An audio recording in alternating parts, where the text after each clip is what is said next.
저희 좀 긴 구절인데요, 본문인데요. 저희 집중해서 함께 살펴보도록 하겠습니다. 느헤미야 5장 1절부터 19절 말씀입니다.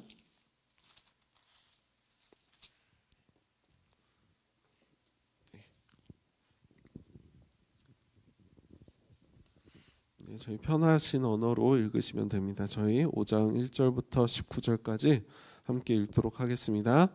그때 백성들이 그들의 아내와 함께 크게 부르짖어 그들의 형제인 유다 사람들을 원망하는데, 어떤 사람은 말하기를 우리와 우리 자녀가 많으니 양식을 얻어 먹고 살아야 하겠다 하고, 어떤 사람은 말하기를 우리가 밭과 포도원과 집이라도 저당 잡히고 이 흉년의 곡식을 얻자.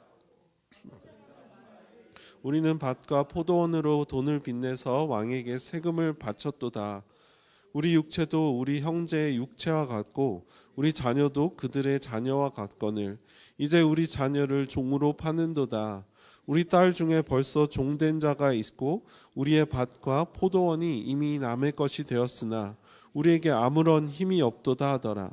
내가 백성의 부르짖음과 이런 말을 듣고 크게 노하였으나 깊이 생각하고 귀족들과 민장들을 꾸짖어 그들에게 이르기를 너희가 각기 형제에게 높은 이자를 취하는도다 하고, 대회를 열고 그들을 쳐서 그들에게 이르기를 우리는 이방인의 손에 팔린 우리 형제 유다 사람들을 우리의 힘을 다하여 도로 찾았거늘 너희는 너희 형제를 팔고자 하느냐? 더구나 우리의 손에 팔리게 하겠느냐 하매, 그들이 잠잠하여 말이 없기로 내가 또 이르기를 너희의 소행이 좋지 못하도다. 우리의 대적 이방 사람의 비방을 생각하고 우리 하나님을 경외하는 가운데 행할 것이 아니냐. 나와 내 형제와 종자들도 역시 돈과 양식을 백성에게 구워 주었거니와 우리가 그 이자 받기를 그치자. 그런즉 너희는 그들에게 오늘이라도 그들의 밭과 포도원과 감람원과 집이며 너희가 구워준 돈이나 양식이나 새 포도주나 기름의 100분의 1을 돌려보내라 하였더니, 그들이 말하기를 우리가 당신의 말씀대로 행하여 돌려보내고 그들에게서 아무것도 요구하지 아니하리이다 하기로, 내가 제사장들을 불러 그들에게 그 말대로 행하겠다고 맹세하게 하고, 내가 옷자락을 털며 이르기를 이 말대로 행하지 아니하는 자는 모두 하나님이 또한 이와 같이 그 집과 산업에서 털어버리실지니 그는 곧 이렇게 털려서 빈손이 될지로다 하매, 회중이 다 아멘하고 여호와를 찬송하고 백성들이 그 말한 대로 행하였느니라. 또한 유다 땅 총독으로 받을 때 곧 아닥사스다 왕 제20년부터 제32년까지 12년 동안은 나와 내 형제들이 총독의 녹을 먹지 아니하였느니라. 나보다 먼저 있었던 총독들은 백성에게서 양식과 포도주와 또 은 40세겔을 에서 빼앗았고, 또한 그들의 종자들도 백성을 압제하였으나 나는 하나님을 경외함으로 이같이 행하지 아니하고 도리어 이 성벽 공사에 힘을 다하며 땅을 사지 아니하였고, 내 모든 종자들도 모여서 일을 하였으며, 또 내 상에는 유다 사람들과 민장들 150명이 있고 그 외에도 우리 주위에 있는 이방 족속들 중에서 우리에게 나온 자들이 있었는데, 매일 나를 위하여 소 한 마리와 살찐 양 6마리를 준비하며 닭도 많이 준비하고 열흘에 한 번씩은 각종 포도주를 갖추었나니, 비록 이같이 하였을지라도 내가 총독의 녹을 요구하지 아니하였음은 이 백성의 부역이 중함이었더라. 내 하나님이여, 내가 이 백성을 위하여 행한 모든 일을 기억하사 내게 은혜를 베푸시옵소서. 아멘. 다시 한번 기도하겠습니다. 하나님, 오늘 말씀을 통하여서 주님의 뜻을 알게 하시고 주님을 어떻게 더 기쁘시게 할 것인지 상고해보는 저희가 될 수 있도록, 우리 교회가 될 수 있도록 은혜 베풀어 주시옵소서. 감사합니다. 예수님의 이름으로 기도했습니다. 아멘. 네, 오늘 본문이 좀 긴데요. 어떻게 집중해서 읽으셨는지 모르겠어요. 읽으시면서 좀 이해가 되셨나요? 어려운 내용은 아니죠. 근데 저희가 이렇게 함께 읽다 보면은 각자의 그 속도가 있는데 같이 읽는 거에 집중하다 보면 집중이 안 될 때가 있어요. 근데 제가 이것을 또 다 긴 본문이라 설명하기가 힘들어서 집중해서 읽으시라고 말씀드렸어요. 혹시라도 이 말씀을 보시면서 이해가 되셨다면 이 말씀이 굉장히 실제적인 내용임을 알 수 있어요. 오늘날에도 많이 일어나는 부동산 문제가 여기 나오고요. 투기 문제가 여기 나오고요. 그것으로 인해서 빈부격차 문제가 나오고요. 사회 문제들이 나와요. 성경은요, 하나님의 말씀이지만 굉장히 실제적인 말씀입니다. 하나님은요, 우리 삶 속에서 일어나는 그러한 먹고 사는 문제를 그냥 등한시하시는 분이 아니세요. 하나님은 우리가 먹고 사는 문제에도 굉장히 관심이 있으시고요. 그런 선하신 하나님이십니다. 근데 오히려 하나님은 그런 것에 관심이 있으신데 우리 하나님의 일을 한다는 또 우리 거룩한 성도들, 교인들은 그건 믿음으로 이겨내야 합니다 하고 그러한 어려움의 소리를, 고통의 소리를 저희가 귀 기울이지 않을 때가 많죠.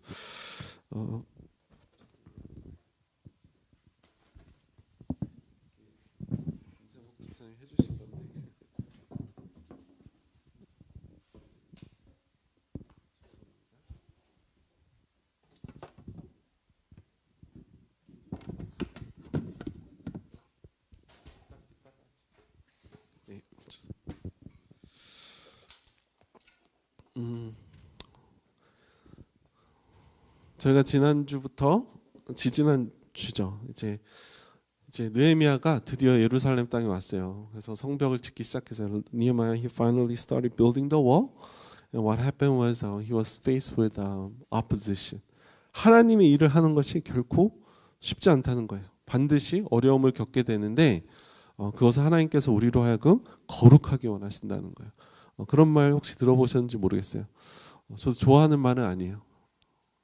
근데 하나님께서 우리에게 원하시는 것은 행복이 아니라 거룩이라는 거예요. 근데 저는 행복하고 싶거든요. 근데 이것이 정말 맞는 것 같아요. 어려움을 통해서 하나님께서 저희로 하여금 정말 주님을 닮아가게 하시고 이 땅에 물론 그것이 궁극적인 행복이죠. 거룩하고 하나님을 닮아가는 것이 궁극적인 행복인데 이 땅에서 그냥 내 마음 편하게 살기 원하는 건 인간적인 생각이라는 거예요. 하나님께서는 여러 가지 어려움을 통해서 우리로 하여금 성장하기 원하신다는 거예요. What God wants from us is to really grow and mature and to be more and more like Him. That's why He allows different struggles in our lives. 어려움을 지나가게 하신다는 것이죠. 그것이 외부로부터 오는 어려움일 수도 있고요. 그래서 지난주에는 저희가 영적 전쟁에 대해서 살펴봤어요. 영적 전쟁이 있다면 그것은 믿음으로 이겨내야 될 줄 믿습니다. 하나님께서 우리 믿음의 방패로 그렇죠? 이것을 이겨내기 원하신다는 것. 사단은 계속해서 우리 성도들을 넘어뜨리려고 그 불화살을 우리에게 쏜다는 것입니다. 그러할 때 우리가 하나님의 말씀을 붙들므로 그렇죠? 서로 성도들과 연대함으로 서로를 격려하고 믿음으로 싸워 나갈 수 있도록 도와줘야 된다는 거예요. 그런데 이 어려움은 외부에서만 오는 것이 아니라는 거예요. 우리 내부에도 있다는 것이죠. 이 먹고 사는 문제들이 항상 이런 실제적인 문제들이 존재한다는 것입니다. 이 비슷한 내용이 신약 성경에서도 나와요. 주님의 교회가 예루살렘 교회가 시작되고 하나님의 교회가 일어나고 있는데 그들이 이 먹고 사는 문제, 헬라파 유대인들과 그렇죠? 유대인들이 헬라파 성도들과 유대 과부들이 그 음식 배분 문제를 가지고 어려움이 일어났어요. 그렇죠? 이런 실제적인 문제가 우리 교회를 하나님의 백성들을 어렵게 한다는 거예요. 근데 이것은 나쁜 것이 아니라는 거예요. 이것을 통해서 하나님은 더욱더 우리를 하나 되게 하시고 성장하게 하시는 줄 믿습니다. 우리 하나님은요, 그냥 이런 어려움을 먹고 사는 문제를 간과하시는 분이 아니세요. 엘리야 선지자가 정말 열심으로 주님을 섬겼어요. 근데 그가 피곤하고 너무나 지쳤다고 성경은 기록하고 있어요. 그때 주님께서 그를 자게 하시고 잠을 충분히 자게 하시고요. 까마귀를 통해서 그에게 먹을 것을 공급하시는 아주 선하신 좋으신 하나님이시라는 거예요. 우리가 지쳤을 때 좀 더 열심히 해 하고 우리를 다그치시는 하나님이 아니시라 우리에게 그 사랑하는 자에게 잠을 허락하시는 분이 우리 하나님이시잖아요. 예수님의 말씀을 들으러 왔던 이스라엘 백성들이 먹을 것이 없어 기진할까 봐 그들을 불쌍히 여기시고 그들에게 오병이어에 먹을 것을 허락하시는 섬세하신 그 사랑의 하나님이 우리가 믿는 하나님이시라는 것입니다. 그러한 선한 하나님을 만나시고 경험하시는 우리 성도님들이 되시기를 축복합니다. 인생에 어려움이 있을 때, 마음에 어려움이 있을 때 하나님께 기도하시기를 바랍니다.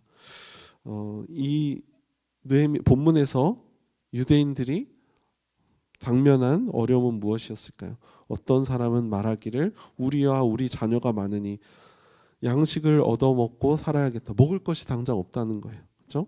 먹을 것이 없어서 당장 우리 밭과 포도원과 집이라도 저당 잡히고, 한국 막 영화 보면은 사채 써서 막 팔려가고 막 그런 내용들 있죠. 그런 내용들이 하나님의 백성 사이에서 지금 일어나고 있는 거예요. 어떤 사람 말하기를 우리는 밭과 포도원으로 돈을 빚내서 왕에게 세금을 내야 되겠는데 우리에게는 어떠한 능력도 없도다.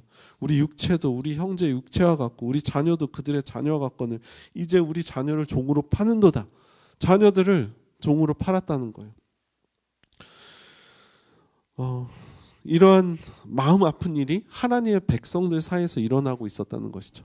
하나님의 백성 느헤미야가 성벽을 지은 그 첫 번째 이유는요. 하나님의 백성들이 하나님의 백성답게 살 수 있도록, 그렇죠? 여러 번 말씀드리잖아요. 성벽이 없다는 것은 하나님의 백성들 그 영광이 무너졌다는 거예요. 하나님의 백성으로서의 그 영광이 무너지고 적들의 공격으로부터 그 너무나 뭐라죠? vulnerable한, 그렇죠? 어떻게 할 수도 없는 그런 상황 가운데 있었다는 것입니다. 그 하나님의 백성들이 하나님의 백성답게 살 수 있도록 성벽을 지으러 이 땅에 왔는데 오히려 하나님의 백성들은 물론 이 문제들이 하루아침에 갑자기 생긴 일은 아닌 것 같아요. 하지만 이 중력이 과하기 때문에 이것이 더 나타나는 것이죠. 하나님의 백성이 하나님의 백성답게 살 수 있도록 이 일을 하기 위해서 왔는데 오히려 하나님의 백성들이 더 어려움을 겪고 있었다는 것입니다. 저희가 이것을 통해서 알 수 있는 것은요. 저희가 하나님의 일을 한다고 하면서 희생을 요구할 때가 있어요. 그냥 좀 참고 하십시오. 우리 더 큰 중요한 문제가 있습니다. 지금 성벽을 지어야 되는데 조금만 참고 견디십시오. 이렇게 희생을 요구할 수가 있다는 거예요. 근데 성경적인 방법은요. 하나님은요. 특별히 우리에게 희생을 도전하시는 하나님이시지만 절대로 요구하지는 않으시는 것 같아요. 충분히 요구하실 수 있는 하나님이심에도 불구하고 왜? 하나님께서는 저희를 위해서 독생자 예수 그리스도를 주셨잖아요. 그래서 우리는 하나님을 우리의 주인으로 모시고 저희의 원래 신분은 종이라는 거예요. 그럼에도 불구하고 하나님께서 우리에게 자녀된 신분을 허락해 주셨죠. 하나님을 섬기는 것이 마땅함에도 불구하고 하나님은 우리에게 그것을 요구하시는 것이 아니라 자원함으로 하나님을 따르기 원하신다는 것입니다. 하나님께서도 우리에게 희생을 요구하지 않으시고 도전하시고 성장할 때까지 기다리시는데 오히려 교회는 목회자들은 성도들은 서로에게 믿음이 연약한 성도들에게 믿음을 강요한다는 거예요. 희생을 강요한다는 거예요.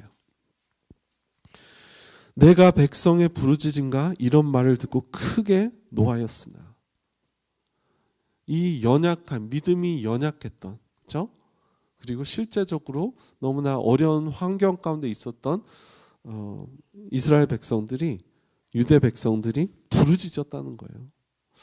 근데 성도 여러분 우리가 기억해야 될 것은요. 하나님께서는요. 고아와 과부들의 부르짖음을 멸시하지 않으시는 하나님이십니다. 하나님께서는요. 이스라엘 백성들이 하나님께 부르짖을 때 그들의 고통받는 소리를 들으시고 그들의 구원자를 보내셨어요.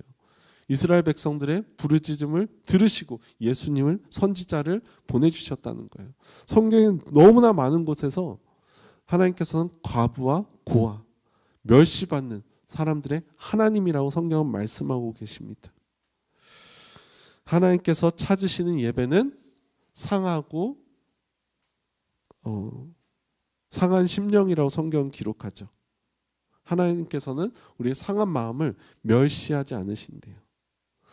오히려 정말 서로 사랑하지 아니요 서로를 돌아보지 않는 그러한 마음을, 그러한 소리를 주님께서는 고린도전서 13장에서 말하죠. 나에게 사랑이 없는 것은 울리는 꽹과리와 같다는 것. 너무나 듣기 싫은 그런 소리라는 것이죠.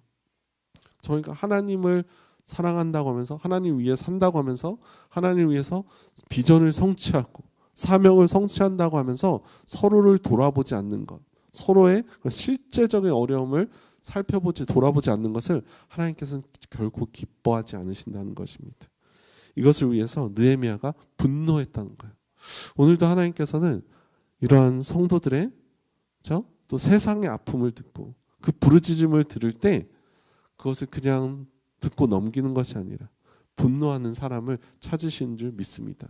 하나님께서 우리로 하여금 이것에 대해서 무언가 하기 원하신다는 거예요. 만약에 느헤미야가 이 소리를 듣고 아무 반응도 하지 않았다면 이 백성들은 계속해서 더 어려운 가운데 힘들어했을 것이고요. 성벽은 지어졌을지 몰라요.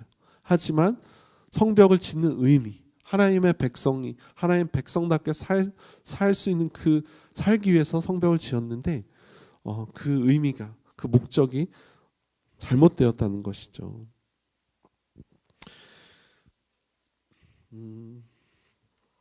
거룩한 분노가 회복되신 우리 성도님들 되시길 축복합니다. 내가 깊이 생각하고 귀족들과 민장들을 꾸짖어 그들에게 이르기를 너희가 각기 형제의 높은 이자를 취하는도다 하고 대회를 열어서 그들을 쳐서, 한국말로 쳤다고 나오는데 이것이 막 진짜 친 것은 아니고요.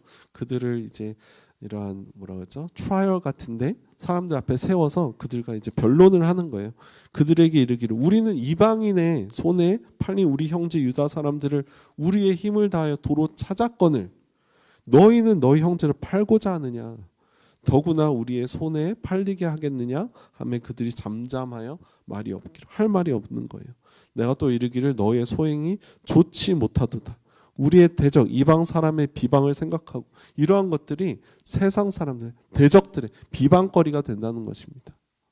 우리 그리스도인들이요, 성도들이요, 서로 사랑하지 못하고 서로 세워주지 못하는 것이 세상의 비방거리가 된다는 거예요.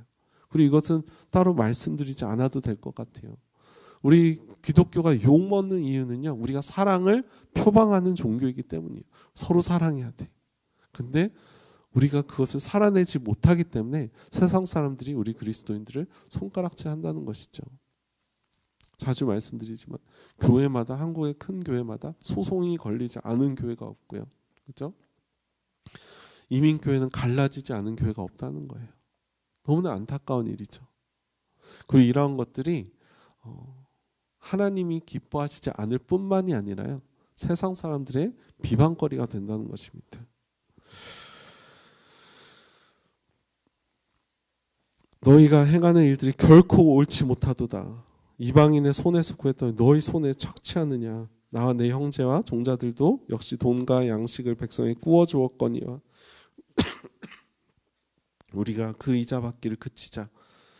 이렇게 도전하는 거예요. 아까도 말씀드렸다시피 요구할 수 있지만 요구하지 아니하고 도전했다는 것이죠. 집이며 너희가 구워준 돈이나 양식이나 새 포도주나 기름의 100분의 1을 돌려보내라 하였더니 밭과 포도원 감람원 등은 돌려주고 이자 받기를 그치자고 말합니다. 이것은 어려운 가운데 있어서 먹을 것이 없는 형제들에게 이자를 받지 말라는 레위기 25장 36절의 말씀을 순종하는 것입니다. 또 희년의 약속을 선포하는 거예요. 이스라엘 백성들이 어려움을 당했던 이유는요, 하나님의 말씀을 잊어버렸기 때문이에요.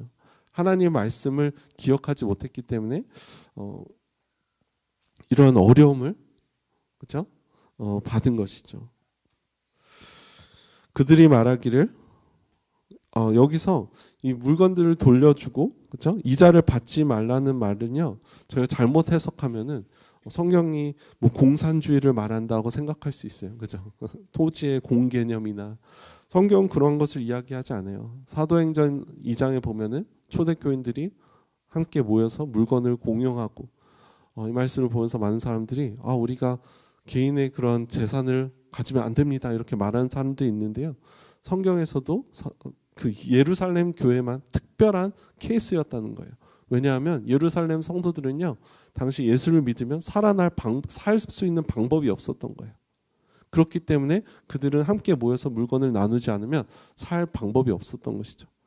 그래서 이러한 모습들이 다른 교회에서는 발견되지 않는 거예요. 예수님께서도 이 느헤미야에서도 하나님께서 너희의 소유를 다 나눠라고 말씀하신 것이 아니라 이 특별한 상황 때문에 또 은혜를 베풀다고 이자를 받지 말라고 말씀하시는 것이죠. 그들이 말하기를 우리가 당신의 말씀대로 행하여 돌려보내고 그들에게서 아무것도 요구하지 아니하리이다. 이렇게 말을 하면서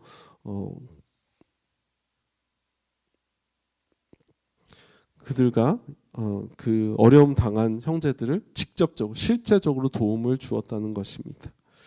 하나님께서 이러한 것을 우리에게 원하시는 줄 믿습니다. 저희가 말로만 살아가는 것이 아니라 우리 주변에 있는 형제 자매들의 실제적인 어려움을 돌아보고 그들을 섬기는 그러한 실력이 있는 교회가 되어야 될 줄 믿습니다. 그리고 14절부터 보면요, 또한 유다 왕 총독으로 세움을 받은 때에 이 느헤미야의 그 성숙한 모습을 보여주는데요. 느헤미야가 자신은 총독의 녹을 받지 않았다는 거예요. 다시 한번 말씀드리지만 이것은 하나님께서 우리에게 요구하시는 것이 아니에요. 하나님께서 우리에게 너가 무보수로 섬겨 이렇게 말씀하시는 것이 아니라 느헤미야는 충분히 총독으로서의 녹을 받을 수 있는 사람이었음에도 불구하고 그는 그것을 포기했다는 거예요. 왜? 이 자신들의 형제들이 어려움을 당하고 있는데 내가 충분히 그것을 받지 않아도 되는데 받지 않아도 되기 때문에 이러한 것들을 포기했다는 것이죠. 왜 그랬을까요? 그것은 느헤미야 오늘 본문 마지막 절에 보면요, 내 하나님이여 내가 이 백성을 위하여 행한 모든 일을 기억하사 내게 은혜를 베푸시옵소서. 느헤미야에게는요 한 가지 목적이 있었어요. 느헤미야는 하나님 앞에서 사는 사람이었어요. 하나님께 칭찬받는 사람이 되고 싶었던 거예요. 그래서 그는 총독으로서 마땅히 자신의 권리를 주장할 수 있음에도 불구하고요, 그것을 하나님께 칭찬받기 위해서 포기하는 그런 성숙한 믿음을 가진 사람이었다는 것입니다. 성도 여러분, 저희가 하나님을 위해서 하나님께 칭찬받기 위해서 포기해야 될 것들이 무엇이 있을까요? 정말 신앙생활 하는 것이 쉽지 않은 것 같아요. 나의 권리를 주장하고 싶고 억울할 때도 너무나 많은 거예요. 그렇죠? 내가 마땅히 누려도 될 권리들이 있다는 거예요. 근데 이것을 포기할 수 있는 이유는요, 하나님 앞에 우리가 살아갈 때 하나님께 칭찬받기 위해서 이것이 우리 삶의 목적이 되면요, 우리가 이러한 것들, 우리의 권리마저도 포기할 수 있는 그런 이유가 된다는 것입니다. 동기가 된다는 것입니다. 오늘 특별히 청년들이 많이 없잖아요. 그 다음 세대들을 우리가 생각할 때 저희가 다음 세대 이야기 하잖아요. 오히려 정말 고령화 세대가 되어가니까 우리 어른들을 더 섬겨드려야 되는데 우리 다음 세대들을 바라볼 때 정말 우리가 그들을 긍휼히 여기는 그런 마음이 필요한 것 같아요. 제가 얼마 전에 무슨 설교를 들었는데 교회 30대, 40대가 다시 돌아와야지 교회가 건강해진다는 것이죠. 그러니까 장기적으로 볼 때 우리 30대, 40대들이 돌아와야지 어린아이들도 생겨나고 그들이 이제 교회의 중추 역할을 한다는 거예요. 그래서 30대, 40대가 어떻게 교회로 돌아올 수 있는가 그런 세미나들을 많이 하더라고요. 그 한 목사님께서 하시는 말씀이 자기네들은 그것을 위해서 되게 사활을 걸었다는 거예요. 그래서 그들을 섬겨주고 그들이 모임을 할 수 있도록 교회 어른들이 뭐 애도 봐주고 막 그러한 사역들을 하기 시작하니까 교회 30대, 40대들이 늘어났다는 거예요. 저희도 우리 교회가 어떻게 살아날 수 있을까? 정말 다음 세대를 바라볼 때 좀 그런 너그러운 마음, 불쌍히 여기는 마음, 긍휼히 여기는 마음을 좀 회복해야 될 것 같아요. 저도 좀 옛날 사람이라서 요즘 세대들 보면은 막 돈이 많이 들어서 애 안 난다고 막 그러고, 그쵸? 그런 소리 들으면은 배가 불러서 그래. 그런 마음이 있어요. 저는 옛날 사람이에요. 쓸 거 다 쓰면서 돈 없다 그러고. 우리 어른들은 솔직히 그런 생각 드실 거예요, 그렇죠? 나 때는 더 힘들었는데, 그렇잖아요. 우리 어르신들이 정말 힘들게 고생하면서 사셨잖아요. 그 똑같은 기준으로 우리 청년 세대나 다음 세대를 바라보면 안 된다는 것이죠.